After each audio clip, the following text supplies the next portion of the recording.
Buenas tardes a todos ustedes, les habla su amigo, el maestro Enrique Cruz Sandoval, docente e investigador de una institución de educación superior, y hoy estamos aquí con ustedes para abordar un aspecto que es crucial dentro de una formación profesional y que compete a la elaboración del trabajo de titulación. Un aspecto que siempre representa un reto que demanda de poner en ejercicio todo el potencial conformado en los estudios de licenciatura o de una maestría e incluso de un doctorado. Llega el momento cúspide que exige de la elaboración de un trabajo de titulación, el cual conlleva todo un proceso de investigación que inicia precisamente con la conformación de un proyecto que de entrada exige de una serie de referencias tanto teóricas como de la experiencia propia del profesional para poder conformar un planteamiento que defina qué tipo de trabajo se habrá de elaborar. Dentro del proyecto de tesis viene una serie de elementos que van a aportar bases para definir qué voy a investigar, cómo lo voy a investigar y para qué lo voy a investigar. Este aspecto es el del planteamiento del problema, es del que nos ocuparemos el día de hoy. Vamos a hacer una serie de videos en las cuales iremos trabajando cada uno de los aspectos que se contemplan en la conformación de un proyecto de tesis, en términos de darles bases y orientaciones que les permitan realizar esta tarea tan compleja y tan complicada y que a veces pues bueno viene marcando las situaciones que propician que los estudiantes no logren adquirir este documento tan importante como es el título respectivo de la carrera que estudian.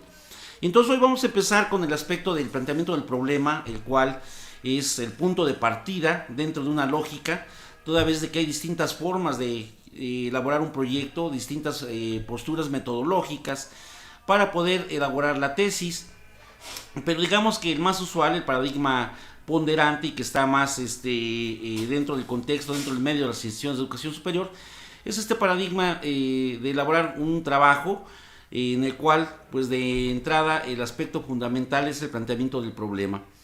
Y es ahí donde empiezan los problemas, ¿no?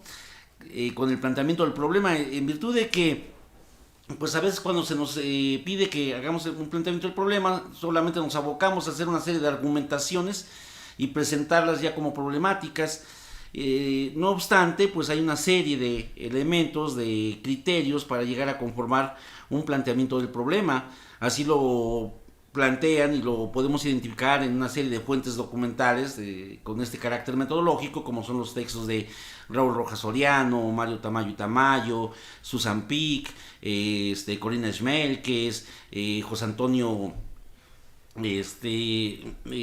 Alonso, entre algunos otros más metodólogos que han generado una serie de textos en los cuales se estipulan los criterios y las líneas metodológicas orientadoras para hacer el proyecto de tesis, y que también en ellos se especifica el aspecto en concreto del planteamiento del problema, que es del que nos ocuparemos el día de hoy. Ya tendremos oportunidad de trabajar cómo elaborar nuestros objetivos de nuestro trabajo de tesis, de nuestro proyecto de tesis. También podemos vamos a trabajar en estas serie de videos el aspecto de la elaboración de la justificación, la hipótesis, la delimitación, la fundamentación teórica, la metodología a seguir en el trabajo de investigación, pero vamos a ir por pasos y vamos a iniciar el día de hoy con el planteamiento del problema. Plantear un problema es una tarea intelectual que requiere de una serie de reflexiones y razonamientos, de manera que nos permita darle constancia al otro que lo que yo veo como problema efectivamente constituye una situación caótica, crítica, de vacío, y que en tanto tal la persona que lee mi proyecto, que lee mi tesis ya una vez que está culminada, pues del mismo modo pueda compartir esta cuestión de que esto que yo estoy planteando, argumentando, efectivamente constituye un problema dentro del ámbito social, político, educativo, económico, cultural. En concreto, vamos a encaminar un poco las cuestiones hacia el ámbito de la educación, es decir, de estas carreras afines a la docencia, que precisamente es donde nos venimos nosotros desempeñando y conformando una serie de experiencias en el trabajo profesional. y entonces vamos a encaminarla un poco más hacia allá estas cuestiones. No obstante, pues los criterios que estamos aportando bien pueden servir para alguna otra, para la elaboración de un proyecto de tesis de alguna otra carrera. Y entonces les decía, el problema representa una dificultad de entrada en la constitución del proyecto, porque no cualquier argumentación se podría constituir como un problema. En tal sentido, nosotros debemos hacer una serie de reflexiones, de razonamientos, que se traduzcan en argumentaciones por escrito, que lleguen a otros y que estos otros puedan interpretar, entender y comprender la situación problemática que nosotros estamos planteando. Los problemas no existen como entidades físicas, como entidades objetuales que están frente a nosotros y que las podemos palpar, percibir sensorialmente. El problema es una construcción intelectual, de ahí que se mantiene en un alto grado de abstracción, y por eso a veces el trabajo de tesis no avanza, el proyecto no lo podemos consolidar, porque esta argumentación que elaboramos no da cuenta suficiente de los aspectos caóticos, críticos, de las contradicciones, de las negaciones que están latentes. Y entonces, pues para ello conviene pues ir con cautela, apegarse a un criterio metodológico para plantear el problema, porque no solamente es acometerse a vertir una serie de argumentaciones, sino que implica precisamente el seguir todo un procedimiento lógico que nos vaya encauzando en la forma de cómo nosotros estamos interpretando la situación problemática. De entrada, pues tendríamos que discutir, analizar, reflexionar qué es un problema. Si voy a plantear un problema, de entrada debo tener preciso qué es un problema. Al respecto, valdría la pena recuperar las concepciones del señor Ricardo Burguet. Ricardo Burguet escribe un texto que se llama El problema y el hecho científico, que se encuentra integrado dentro de una obra que coordinó la investigadora Adelaida Plasencia. El libro se llama Metodología de la Investigación Histórica. Este texto fue resultado de un evento desarrollado en La Habana, Cuba. El producto de las ponencias que se presentaron, se integra este texto de Adelaida Plasencia denominado Metodología de la Investigación Histórica. Ahí se encuentra compilado el texto de Ricardo Burguet del problema y el hecho científico. En este texto es importante considerarlo porque hace una serie de disertaciones el señor Ricardo Burguet acerca de qué es un problema. Los problemas tienen una base objetiva y una base subjetiva. Es decir, mucho depende el problema de las concepciones de vida, de las concepciones de mundo, de los intereses, de las motivaciones del sujeto que lo está planteando. Pero también no quiere decir que solamente se elabora a capricho de las propias expectativas, desde la propia visión de quien plantea el problema, sino que también en este sentido implica tener un reconocimiento del mundo concreto y real, para poder advertir esas contradicciones, esas situaciones caóticas que se están manifestando. De ahí que entonces Ricardo Burguet nos dice, el problema tiene una base objetiva y una base subjetiva. Si nosotros, no sé, encontramos en la calle a una persona gravemente herida, con lesiones notorias y demás, pues no podemos decir que ahí no hay un problema, ¿no? ¿Por qué? Pues porque mis intereses, mi cosmovisión, mis expectativas de mundo, pues no me permiten advertir hay un problema. Ahí es lógico, ¿no? Dice Ricardo Burguet, el mundo objetivo, ¿sí?, tiene y manifiesta elementos para constituir el planteamiento de un problema. Entonces, frente a una situación como la de esta persona herida, pues necesariamente tenemos que reconocer que algo está pasando ahí, que no está dentro de un orden viable, pertinente, ¿no?, que está rompiendo con esta dinámica ordinaria, normal, con este orden natural. Pero también es cierto de que en mucho radica la cuestión subjetiva del sujeto que plantea el problema. No sé, hay infinidad de situaciones donde va a depender mucho la problemática de los intereses de la persona que se ve involucrada en una situación. Por caso, pongamos, ¿no?, un río, ¿no? Las personas, algunas van a decir, necesitamos un puente, ¿no? Tengo aquí el problema de que yo no puedo cruzar porque está el río y no puedo transitarlo, y entonces yo aquí tengo un problema para desplazarme al otro lado del río. Entonces aquí necesitaría yo solucionar esta problemática que se me está presentando. ¿Por qué? Pues porque en base a mis intereses, a mis formas de vida, a mis actividades cotidianas, eso se me plantea como ahí, como un obstáculo. No obstante, pues bueno, a lo mejor la persona que está del otro lado del río no lo ve como problema, al contrario, ¿no? Dice, ojalá y no pongan puente acá porque si ponen un puente, pues van a invadir mi área, me van a quitar mi privacidad, mi tranquilidad, y entonces esa misma situación del río, pues la persona de otro lado podría no verla como una situación problemática, mientras que la de acá se la vería como una situación problemática y diría, pues necesito un puente que venga a soslayar este obstáculo, este problema que estoy viviendo. Y entonces ahí se ve cómo los juegos de los intereses, las expectativas personales, pues van determinando el sentido de darle el carácter de problema a una situación determinada. Hablábamos de que nos ubicaremos un poco en la cuestión de la educación, y esto es muy importante porque en estos procesos sociales, humanísticos, es más complejo llegar a plantear un problema. No sé, podríamos aludir al caso específico de un aula de trabajo donde se encuentra un maestro con su grupo de alumnos. No obstante, algunos están con él en el escritorio, platicando, intercambiando puntos de vista, unos 3, 4 alumnos. Otros 2, 3 alumnos están ahí en el pizarrón rayando, otros 5 están al fondo del aula dialogando, y a lo mejor otros se encuentran en la cancha, ¿no? Esta situación, desde una visión burocrática, tecnócrata, pues podría dar lugar a entender que ahí hay un problema en el ejercicio de la docencia.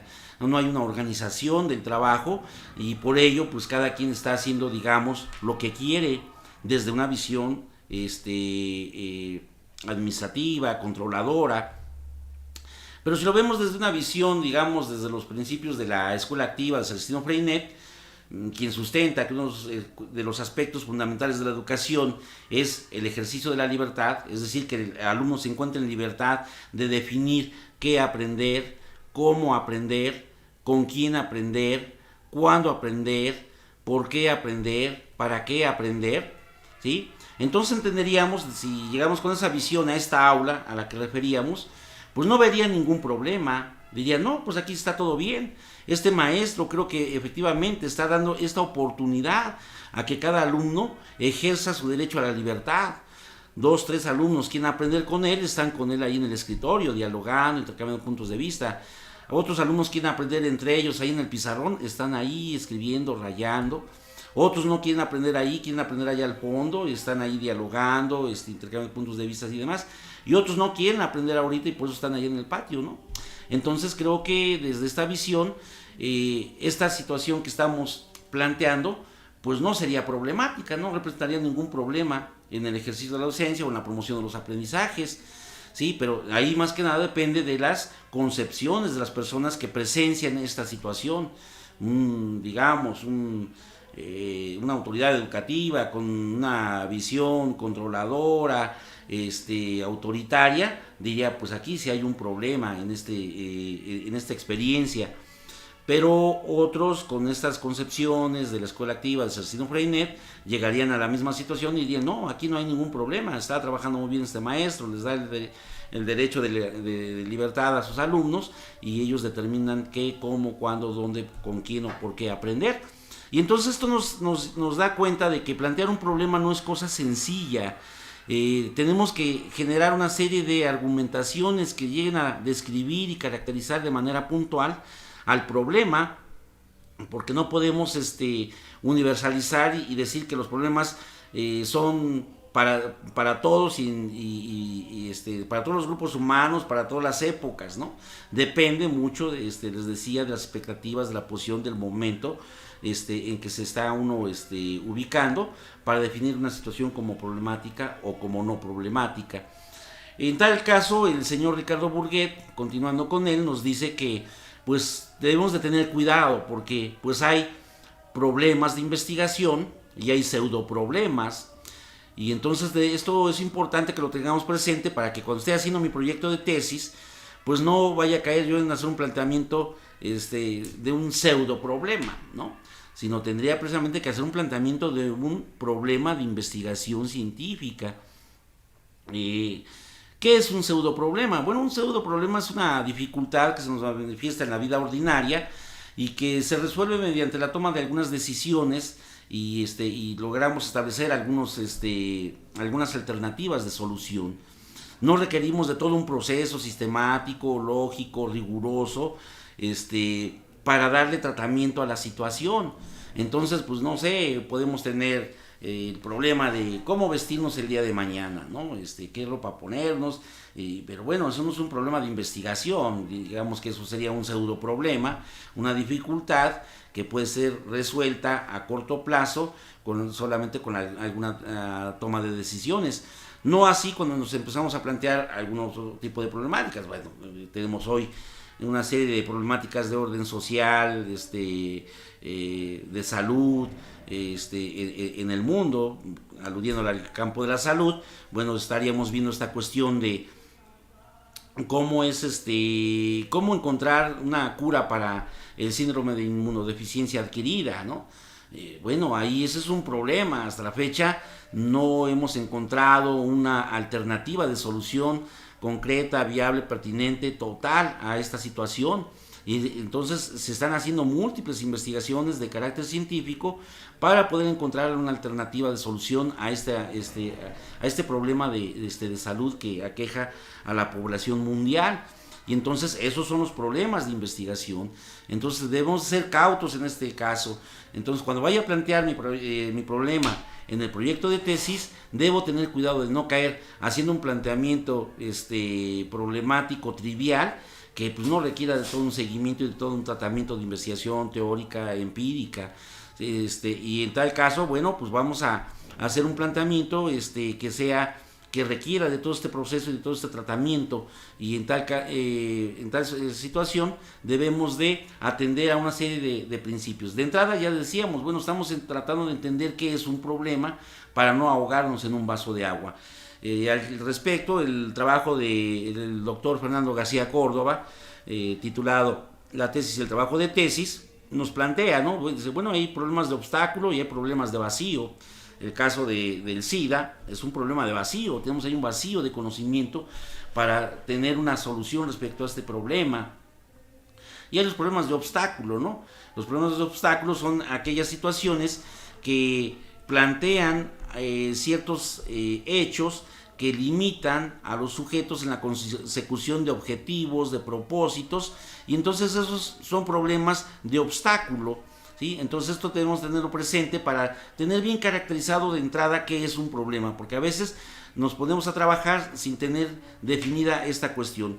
Debemos de partir de la idea de que el mundo es orden, no obstante de que hemos de reconocer que también hay quienes parten de la contraparte y decir que el mundo es un desorden. Está la teoría del caos sustentada por Asael Mercado en su texto La utopía sociológica norteamericana. En este texto nos señala cómo el origen del mundo y la naturaleza y la lógica que rige el mundo es el caos, no es el orden. Pero está la otra postura de los positivistas que dicen que el mundo es orden. Ese orden a veces llega a entrar en crisis y se rompe ese orden, dando lugar a una serie de problemas, y luego entonces es donde se hace necesaria la intervención de la investigación para poder dar cauce a esos problemas y establecer, mediante un tratamiento sistemático y lógico, algunas alternativas de solución. Entonces hemos de partir de esta idea, si es que vamos a iniciar nuestra investigación o nuestro proyecto de tesis con el planteamiento del problema, tenemos que ubicarnos en esta lógica de entender al mundo como un mundo en orden, donde reina el orden. Y entonces este orden se rompe, entonces yo tengo que dar cuenta de dónde se está fracturando, dónde está habiendo esta ruptura en el orden, para poder hacer un seguimiento de ello y poder llegar a generar estrategias, alternativas, proyectos, programas que restablezcan este orden. Entonces, esos son solamente algunas aproximaciones, referencias sobre qué es un problema, y esto debemos de tenerlo presente, debemos de tenerlo como base para iniciar nuestra investigación, para iniciar la elaboración de nuestro proyecto de tesis y en específico para plantear nuestro problema. Entonces hemos de partir, ya teniendo precisadas algunas cuestiones respecto a lo que es un problema, hemos de partir a dar cauce a una serie de criterios que nos van a ir orientando para llegar a plantear el problema. Ya dijimos, primer elemento, entender que es un problema, ¿sí? Segunda cuestión sería especificar la fuente, ¿sí? Los problemas están dentro del contexto en el que nos movemos, ajá, o los vamos a ir conformando dentro de este contexto. En tal caso, hemos de tener presente que hay múltiples fuentes, espacios en los que nos movemos donde tienen lugar dichas situaciones que contravienen los objetivos o los propósitos que perseguimos cuando se habla de problemas de obstáculo. Entonces, en este sentido, conviene acometerse a hacer una serie de argumentaciones en las cuales se precise la fuente del problema. El problema, ya les decía, no es un objeto determinado y concreto y real. Es una argumentación, es una construcción intelectual que se hace. Luego entonces, yo debo de precisar cuál es esa fuente, cuál es ese ambiente en el que yo me muevo y que veo ciertos focos rojos que me dice que algo ahí está pasando. No hay problema, estamos en ese proceso de construcción del problema. Y entonces hay una serie de situaciones en las que yo me estoy moviendo que me dicen que algo pasa ahí, que no cuadra, que no mantiene una lógica dentro de lo que se espera. Y en tal sentido está rompiendo con los esquemas, con el orden, está rompiendo con las expectativas personales, se está planteando como un obstáculo para alcanzar nuestras propias metas. Y en tal sentido, conviene hacer una descripción de esas situaciones. Hay un texto que le recomendamos también de Ari Donald, escribe un libro que se llama Introducción a la Investigación Pedagógica, y nos habla de estas cuestiones, ¿no? Para plantear un problema es importante el precisar la fuente en la que surge el problema. Y la fuente, les digo, bien, ahí dice Aridona, la fuente puede ser de manera directa o indirecta, y si es de manera directa puede ser desde la teoría o puede ser desde la práctica, desde la experiencia, ¿no? En este caso, bueno, la fuente del problema es teórica, cuando yo me enfrento a una postura teórica de un autor, digamos, vamos a pensar el señor Emilio Durkheim, su texto Educación y Sociología, ya nos plantea una serie de referencias que conllevan a caracterizar lo que es la educación y lo que es la pedagogía, pero digo, bueno, pero ¿qué debo de entender por docente? ¿Qué sería un docente para Durkheim? Si bien habla y abunda sobre la cuestión de qué es un pedagogo, pero digamos, ¿dónde queda la concepción del docente? ¿Qué sería un docente para Durkheim? Y entonces digamos que ahí la fuente del problema está dada desde el encuadre teórico del funcionalismo de Emilio Durkheim, y entonces ahí es donde yo me encuentro frente a una fuente que me está dando cuenta de una problemática, sí, pero de manera directa, pero desde la teoría. Pero digamos que esos son trabajos no muy usuales o no muy recurrentes. Donde más nos ubicamos generalmente es ubicar la fuente de los problemas en la experiencia diaria, en el trabajo cotidiano, que es la otra alternativa que nos plantea el señor Ari Donald en este texto de la Introducción a la Investigación Pedagógica. En este texto el señor nos dice que al cumplir una serie de funciones, sobre todo profesionales, estamos hablando del profesional que está en proceso de titulación, y entonces en tal sentido el profesional se mueve dentro de un espacio, dentro de ciertas prácticas sociales, y ahí tienen lugar una serie de situaciones y contradicciones. Pensemos en el maestro, ¿no? Se esmera por propiciar la atención de sus alumnos, lleva material didáctico, atractivo, bien elaborado, y no obstante, a pesar de todo esto, el alumno no pone atención a la sesión, se disipa su atención y no se concentra en las actividades de aprendizaje, ¿no?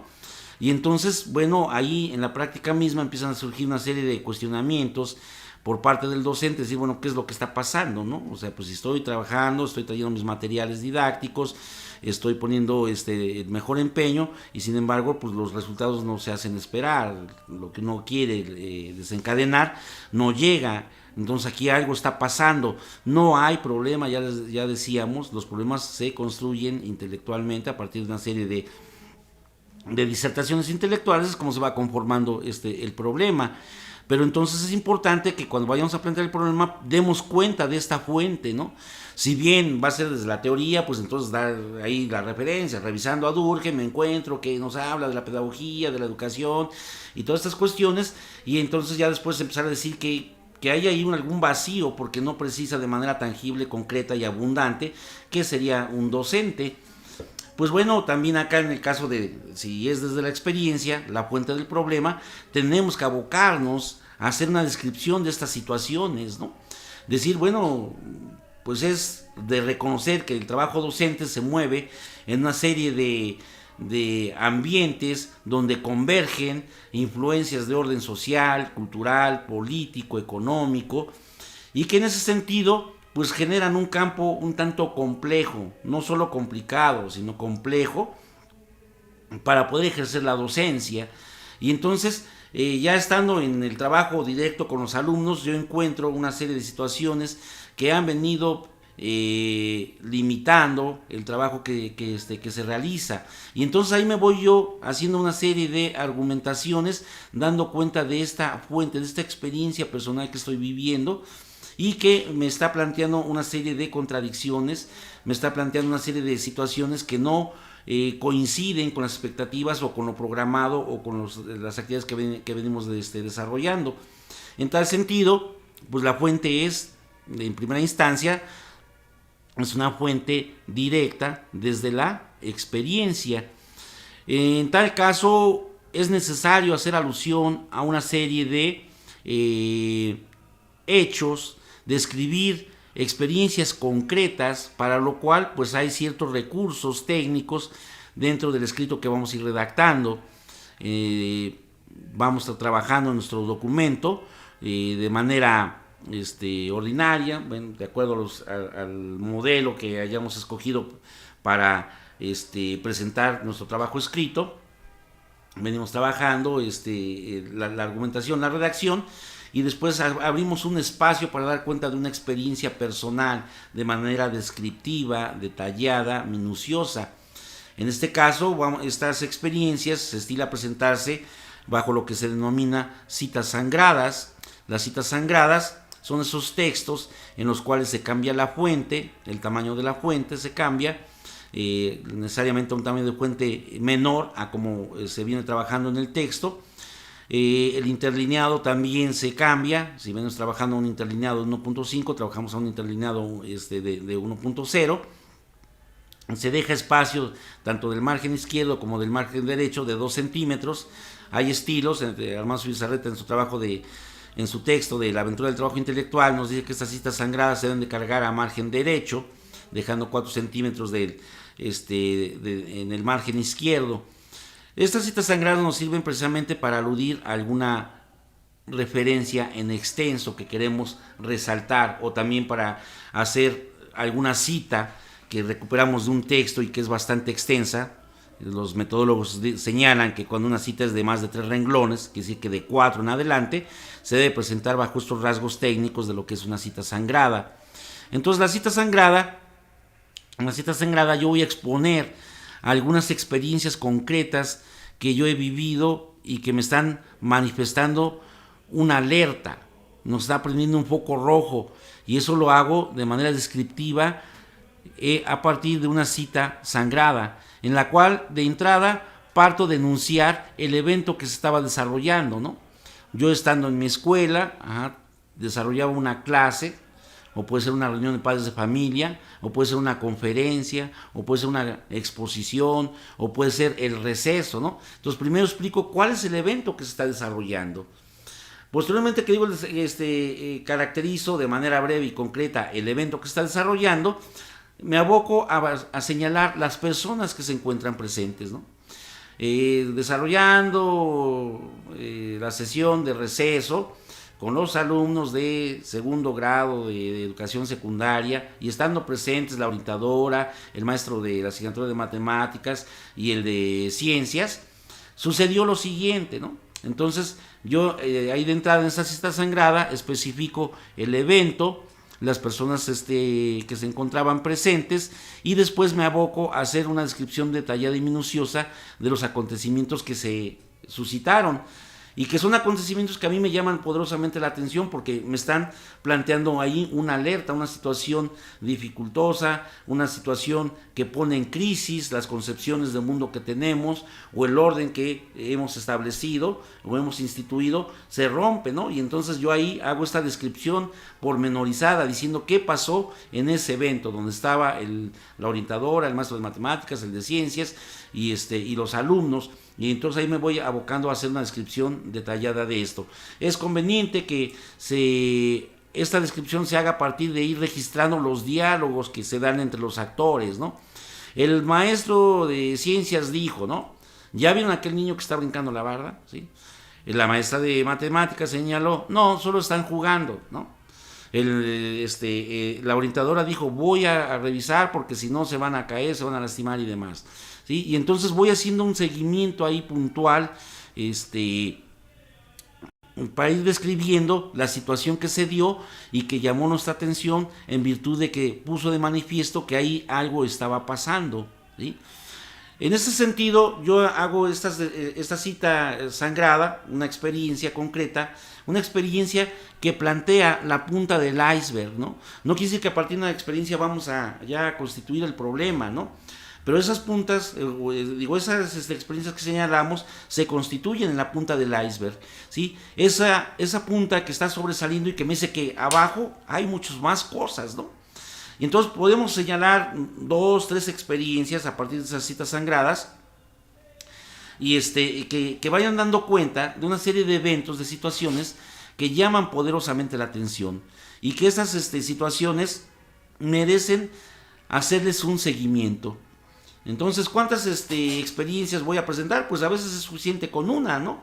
Luego, lo importante es saber ser selectivos y precisar esa experiencia destacada en la cual de manera concreta se pone de manifiesto la contradicción que se está expresando o se está manifestando. Y entonces, a partir de que planteo esa experiencia o esas experiencias, que de acuerdo con Ari Donald se constituyen en la fuente del problema, la fuente desde la empiria, desde la experiencia, ¿sí? Entonces, en ese sentido, ahora me aboco a revisar y reflexionar esas experiencias, a pensarlas, y me remito a un proceso de problematización. ¿Qué es la problematización? Bueno, la problematización se constituye en una actividad intelectual que va a llevarnos a cuestionar de manera pendenciera esas experiencias que hemos descrito o que hemos narrado ahí en estas citas sangradas. ¿A qué vamos, no? A que debemos de hacer una serie de interrogantes sobre esas experiencias que hemos descrito, ¿sí?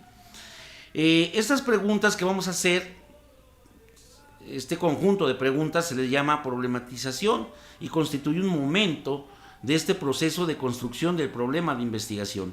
Ya dijimos, de entrada, para hacer el proyecto de tesis, para plantear el problema, de entrada, debo de tener presente y claro qué es un problema. Aquí hemos aportado alguna referencia al respecto, no obstante, pues nos podemos ir con Raúl Rojas Soriano, encontramos más elementos sobre el problema, nos vamos con Mario Tamayo y Tamayo, con su texto del proceso de la investigación científica, también nos aporta más elementos, nos vamos con Corina Schmelkes, con este texto de manual para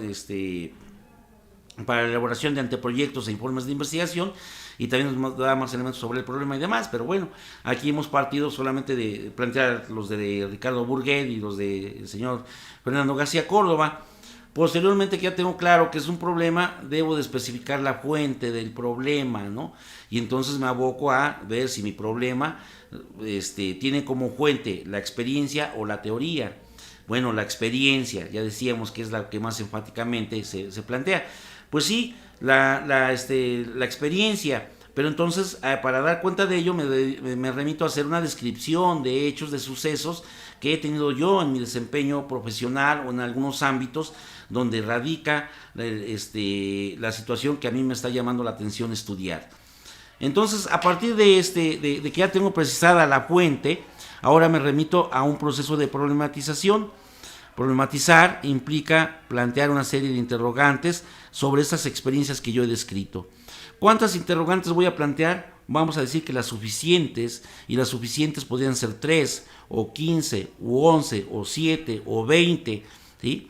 No hay un límite para preguntar. Al contrario, entre más cuestionemos a estas experiencias que ya hemos descrito en las citas sagradas, es mejor, ¿sí? Y entonces yo planteo una serie de interrogantes. Para preguntar hay que saber hacerlo. En tal caso, el señor Fernando García Córdoba, en su texto de la problematización, precisamente, que se llama así, titulado con esta nominación, precisamente nos señala, ¿no? Nos dice que hacer estas preguntas deben implicar un trabajo intelectual, y en tal sentido debemos hacer preguntas inteligentes, preguntas que pregunten. Pareciera ser redundante, pero es importante exaltarlo y remarcarlo, porque de repente hay preguntas que no preguntan nada, que no llevan a nada. Para poder hacer estas preguntas también ya debemos de traer un camino andado en lectura que nos dé elementos, bases, referencias sobre la situación que a mí me llamó la atención ahí en la fuente, ¿no? Vamos a pensar que fue el juego, ¿no? Los niños que estaban jugando a brincarse la barda o a escalar la barda en esta experiencia que referíamos, ¿no? Bueno, pues entonces yo para hacer estas preguntas, pues ya me tengo que ir a leer ahí al señor Karl Gross, este texto de Charlotte Bugler, de la recreación infantil, editado por Paidós. Ya tengo que hacer un recorrido por esas fuentes, que me abran el panorama y que me den una visión mucho más amplia de las referencias que yo tenga sobre el juego. En tal sentido, las preguntas que yo haga van a ser más pertinentes, van a tocar más la esencia de los hechos, de estas puntas de iceberg que yo referí a partir de las citas sagradas para describir las experiencias que a mí me llamaron la atención. Y entonces estas preguntas deben de ser pertinentes, deben ser preguntas inteligentes, preguntas que tengan como fundamento una base teórica y que desde esa base teórica cuestione a esas experiencias que yo narré. En tal sentido, las preguntas también deben de obedecer a ciertos criterios técnicos. Decía hace rato, bueno, no, es que hay preguntas que no preguntan nada, y efectivamente hay preguntas que no son preguntas de investigación. En tal caso, toda pregunta de investigación tendrá que operar sobre la base de las raíces de preguntas que pues ya desde los griegos se vienen trabajando, ¿no? El qué, el cómo, el por qué, el para qué, el con qué, el dónde, ¿sí? Entonces, toda pregunta de investigación debe iniciar con esos elementos, porque si no, son preguntas insulsas, algunas no nos van a llevar a nada, o también hay preguntas que solamente se contestan con un sí, no, falso, verdadero, bueno, malo. Una pregunta de investigación no puede entenderse en esos términos, ¿no? ¿Es importante el juego para el aprendizaje de los alumnos? Sí, no, se acabó, ¿no? No, ¿cómo el juego contribuye a la construcción de significados de los alumnos? Bueno, entonces ahí tengo que hacer toda una serie de disertaciones, argumentaciones, investigaciones teóricas, empíricas y demás para llegar a establecer cómo el juego, ¿sí? Y entonces ya no contesto con un sí o con un no. Entonces esas preguntas que se contestan con monosílabos o con un solo término no pueden ser consideradas como preguntas de investigación. Y entonces, para irles dando ese carácter de preguntas de investigación, tenemos que considerar que toda pregunta debe empezar con esta raíz base de toda pregunta de investigación, como es el qué, el cómo, el por qué, el para qué, el cuándo, el dónde, entre algunas otras. Y entonces, estas preguntas que voy a hacer tienen que responder a esa cuestión. También deben ser preguntas que me permitan mirar desde distintos puntos de vista a estas experiencias que yo describí, ¿no? Entonces, bueno, yo me paro frente digamos, así, si lo pudiéramos ver materialmente, me paro frente a esta experiencia, ¿sí? De frente, y veo una cara y le pregunto, me muevo hacia otro lado y desde el otro lado veo otra cara de la experiencia y le pregunto, y así me voy moviendo desde distintos ángulos para, digamos, poder abarcar la dimensión de esta situación, de esta experiencia que yo planteé, que yo describí, desde distintos ángulos, pero también, les digo, sobre todo desde distintos enfoques teóricos que me permitan tener una visión amplia de la situación y que no la empiece a reducir. Entonces, hay que saber preguntar, que estas preguntas que elaboremos sean preguntas pertinentes y viables, ¿sí? Y que necesariamente estén cargadas de categorías teóricas y que no terminen preguntando trivialidades que vayan a simplificarme esa experiencia, ¿no? Y que diga, a los niños les gusta, a los alumnos de segundo de secundaria les gusta jugar. Bueno, el juego es una categoría teórica, así lo prueban los trabajos de, ya decía yo, de Karl Gross, de Charlotte Bugler, de señor mismo Jean Piaget, dedica todo una serie de trabajos en los cuales argumenta, caracteriza y constituye en una categoría teórica al juego. Pero cuando digo les gusta, bueno, el gustar es una categoría teórica, pues por lo menos dentro del ámbito pedagógico, didáctico, pues no. Ajá. No sé, hay una categoría cercana o que me permitiría ser más pertinente al respecto, como sería el del interés. A los alumnos les interesa el juego y la palabra interés es toda una categoría teórica, trabajada, argumentada en los trabajos de Ovidio de Crowley, Eduardo Claparet, John Dewey, William Kilpatrick, el mismo Sabater, trabaja el término, entre algunos otros autores, ¿no? Entonces, pues, es una categoría teórica amplia que me permite tocar más de fondo esa experiencia que yo vi ahí a los alumnos jugando en la barda de la escuela, ¿sí? Y entonces estas categorías teóricas me permiten tener mayores elementos y referencias para llegar a caracterizar esas experiencias que yo describí y narré. Y entonces voy planteando mis preguntas. ¿Cuántas? Ya decía, las suficientes. Y las suficientes pueden ser 3 nada más. Bien 7, bien 11 preguntas. Ya que tengo mis preguntas, las someto a un proceso de revisión y análisis, ya sea con mi asesor, ya sea de manera personal o bien en algún evento académico al que yo asista, la comparto con quien esté ahí dando una conferencia, un curso o esté participando en un panel, en un foro. Le comparto mis preguntas para que él me ayude a revisarlas, a valorarlas, a jerarquizarlas, porque esas preguntas las tengo que someter a este proceso de jerarquización, es decir, ordenarlas por su importancia. Entonces, ¿cuáles de estas preguntas que formulé, 11, 7 a lo mejor, cuál es la más importante? Después, ¿cuál le seguiría? Y entonces empiezo a jerarquizar mis preguntas en términos de identificar el verdadero problema que está radicando en esa experiencia que describí. Tengo mis 7 preguntas, pongamos por caso, ¿sí? Yo las ordené desde mis propios criterios y de los propios referentes que tengo sobre el tema y sobre la experiencia profesional, y entonces ya tengo ordenadas esas 7 preguntas. No obstante, es conveniente que se compartan con otra persona, con un asesor o bien en estos eventos académicos, para que ahí mismo también nos ayuden a revisar y reordenar esa jerarquización, porque puede ser que estemos equivocados y estemos priorizando una pregunta que en verdad no tiene un gran impacto. Y entonces ya el experto, ya el asesor, a partir de las reflexiones que podamos generar con él, podemos redefinir esa jerarquización. En tal sentido, ya que tengo jerarquizadas mis preguntas, hay que dosificarlas, ¿sí? Dosificarlas quiere decir que pues hay que someterse a un procedimiento de ir descartando algunas de estas preguntas. Es decir, veo que la pregunta 1 con la 7 se parecen mucho, entonces hago una sola pregunta y entonces ya no tengo 7, solamente tengo 6. ¿Sí? Veo que la 4 pues no tiene nada que ver con el tema, a partir de que ya lo revisé, lo discutí en una conferencia, lo discutí lo dialogué con mi asesor, y entonces veo que la pregunta 4 pues no tiene razón de ser aquí, y entonces pues bueno, la desechamos, la pregunta 4, ¿no? Y entonces de las 7 que tenía inicialmente me quedo digamos con 5 preguntas o con 4, y ya las tengo ordenadas por importancia, ¿no? Entonces la pregunta 1 necesariamente es la que va a dar pie a dar todo el proceso de investigación que habré de seguir. Digamos que esta pregunta que queda en primer lugar es la que concretiza la problemática a estudiar. La pregunta por sí misma no es el problema. El problema es toda esta argumentación que yo voy elaborando, donde yo voy caracterizando qué entiendo por problema, donde yo voy argumentando y describiendo estas experiencias que he tenido y que me plantean un foco rojo que me dice, aguas, algo aquí está pasando, ¿sí?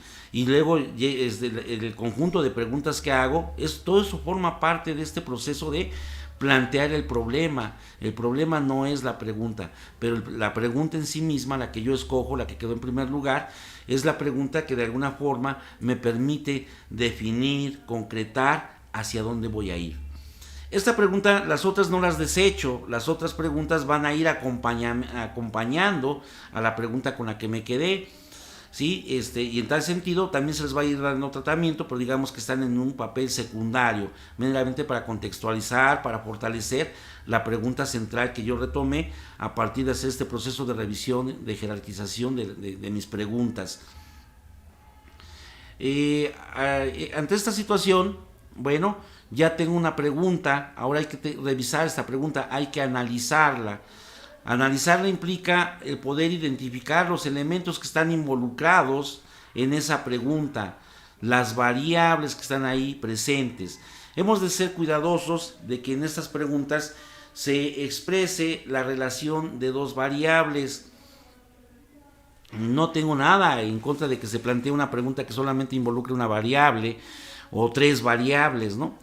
Pero necesariamente una pregunta que solamente me está comprendiendo una sola variable, digamos que nos dará lugar a hacer un trabajo de carácter monográfico. Y pues estos son estudios muy elementales, muy básicos, que pues por lo general se constituyen en las actividades de investigación de educación media superior, secundaria o demás. Pero ya a un nivel profesional, pues sí tendríamos un poco que cuidar esta relación de hacer un estudio que me permita reconocer la relación que existe entre dos variables, ¿no? Como el juego favorece el aprendizaje del alumno, ¿no? Entonces, más juego, más aprendizaje, menos juego, menos aprendizaje, ¿no? Y entonces ahí es donde yo tengo ya localizadas mis dos variables, ¿sí? Entonces, yo una vez que reviso mis preguntas, identifico esas variables que estoy poniendo en juego en relación dentro de estas preguntas que he formulado. Solamente habré de trabajar sobre la pregunta central que planteé.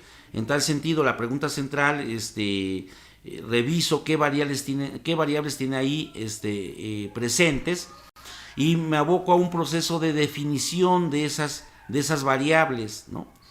Entonces, vamos a hacer una recapitulación. Defino, concreto qué es lo que estoy entendiendo por problema, planteo una serie de referencias, describo una serie de experiencias que me están diciendo que ahí está pasando algo que no checa, que no coincide con la teoría o que obstaculiza el logro de ciertos objetivos y demás. Posteriormente hago mi serie de preguntas sobre estas experiencias que he descrito. Estas preguntas las jerarquizo, las dosifico y concreto en retomar una sola pregunta. Esta pregunta voy a analizarla a partir de ver qué variables están ahí presentes y me tengo que acometer un proceso de definir esas variables, ¿no? Y en tal caso digo, bueno, aquí tenemos una pregunta en la cual se encuentra presente una categoría teórica como es el juego. Pero ¿qué voy a entender por el juego en este trabajo? Bueno, hay distintas referencias, concepciones, posturas teóricas respecto al juego. No obstante, en este trabajo se habrá de entender, puedo auxiliarme ahí de una cita, de alguna referencia de algún autor, qué vamos a entender nosotros por el juego en este trabajo, o bien yo desde las propias expectativas que tengo puedo ahí definir, hacer lo que se llama una definición operativa, una definición de lo que es el juego, pero esa definición solamente servirá y operará para el trabajo de tesis que yo habré de hacer, para dentro de mi proyecto. Fuera de esto no no tendría validez esta definición. Y bueno, ¿cuál es mi otra categoría? Pues el aprendizaje, ¿no? Entonces, juego, aprendizaje, ¿sí? Bueno, entonces aquí en este caso, ya definido lo que vamos a entender por el juego, lógicamente eso se tiene que desarrollar a partir de una argumentación, no así como tipo diccionario, juego, dos puntos y se acabó, sino a partir de una argumentación, un tratamiento del término, se va a ir ahí definiendo qué se va a entender por juego en este trabajo. Y también trabajaría la otra categoría, aprendizaje, ¿no? Bueno, una vez que se ha definido qué se entiende por juego, es necesario remitirse a dar tratamiento a otras variables que están presentes en la pregunta de investigación de este proyecto de este proyecto de tesis o proyecto de investigación, o según sea el caso, y la otra variable es la de el aprendizaje. Hay distintas corrientes psicológicas que han definido el aprendizaje, no obstante aquí yo me ubicaré en las concepciones del cognoscitivismo, dentro del cual se entiende que el aprendizaje es un proceso por el cual, y entonces ahí yo defino qué voy a entender por juego. Cuando yo he hecho todo este procedimiento de argumentaciones, ¿sí?, he descrito qué estoy entendiendo por problema, he hecho una descripción de las experiencias que a mí me dieron lugar a abocarme a estudiar este aspecto, ¿sí? Cuando yo hice mi serie de preguntas, cuando ya las dosifiqué, las jerarquicé y me decidí por una de ellas, y ahora me aboqué a hacer la definición de los términos, de las variables que están involucradas ahí, digamos que entonces hemos hecho todo un procedimiento metodológico, sistemático, para llegar a plantear nuestro problema. En el entendido de que el problema no se plantea de una vez y para siempre. Cuando yo planteo mi justificación, tengo que regresarme a revisar mi planteamiento del problema para ver qué aspectos ahí no concuerdan, y entonces puedo yo fortalecer, enriquecer, reorientar el planteamiento del problema, ¿no? Y aún así, cada vez que vaya avanzando, siempre estaremos regresando nuevamente al problema, ¿sí? Entonces el problema no se plantea de una vez y para siempre, así como punto de entrada ya está el problema y ya eso ya me olvido, ya lo dejo, ahora me voy a lo siguiente. No, hay que estar estableciendo una relación entre los objetivos y el problema, la justificación y el problema, la hipótesis y el problema, la fundamentación teórica y el problema. Entonces el problema tendrá que estar latente, dando línea, tendrá que ser un vector que irá orientando todo el proceso de investigación. Pues bueno, estamos apenas iniciando, les decía, queremos presentarles a ustedes una serie de videos en los cuales se vaya trabajando cada uno de los aspectos que en los formatos que las instituciones generan, las instituciones de educación superior, para poder hacer el trabajo de tesis. Y entonces pues vamos a tomar los aspectos más sustantivos, habremos de trabajar lo que es cómo elaborar una justificación, cómo elaborar los objetivos de investigación, cómo plantearla o formular nuestra hipótesis, cómo establecer los límites y alcances de la investigación, cómo conformar la fundamentación teórica del proyecto de tesis, cómo establecer la metodología, bajo qué parámetros, bajo qué líneas, y bueno, la elaboración del cronograma, la definición de los recursos, la elaboración de la bibliografía, todos estos elementos que son aspectos típicos, propios de un proyecto de tesis. Algunos le aumentan, en algunas instituciones de educación superior les aumentan unos puntos, algunos les quitan otros, pero habremos de abocarnos a aquellos que son más reiterativos para ofrecerles un material de consulta que les permita orientarse, apoyarse, para que ustedes puedan llegar a conformar su proyecto de tesis. Soy su amigo Enrique Cruz Sandoval, docente investigador de una institución de educación superior. Estaremos próximamente en comunicación con ustedes para seguirles presentando esta serie de videos. Buena tarde, tengan todos ustedes.